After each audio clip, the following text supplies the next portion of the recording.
The purpose of the Volunteering for Peace seminar was to perceive volunteering as a driving force to promote and build peace.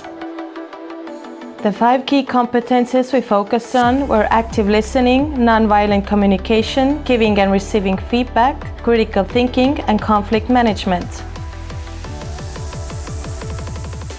The idea of the seminar was to use these competencies and incorporate them in the management and support of the volunteers. New ideas, new tools, new opportunities to take initiative and to build more peaceful societies.